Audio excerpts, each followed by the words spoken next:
Sa likod ng malaking hamon sa kakulangan ng supply ng mga prutas, matagumpay na naidaos ang 2 kilometrong Fruits Eat All You Can sa dala ng Timpupo Festival 2025 sa Kidapawan City. Aminado si City Agriculturist Marisa Aton na nagkaroon ng pagbaba ng harvest sa mga prutas kung ikukumpara noon. Ngunit hindi ito naging hadlang sa matiwasay na pagpapatupad sa nasabing aktibidad. Ayon kay Aton, 30% lamang sa mga naihandang prutas ang nagmula sa local farmers ng Cotabato Province. 70% dito ay nabili ng lokal na pamahalaan mula sa labas ng probinsya. Abot sa 3.2 million pesos ang pondong inilaan ng city government para sa pagbili ng mga prutas. Nakita din nato nga within Kidapawan 5% lang gid ang namunga sa ato ang fruit executive, si city mayor ninguna na ang sitwasyon sa ato ang fruit industry sa Kidapawan sa pagkakaron. Inahayag naman ni Aton na ilan sa mga problemang kinakaharap ng sektor ng prutas hindi lang sa Kidapawan kundi sa buong Mindanao ay ang masamang panahon at ang mga pesteng tumatama sa mga prutas.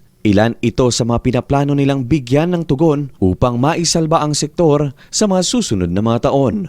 Luigi Alan Tutor, NDBC Bida Balita.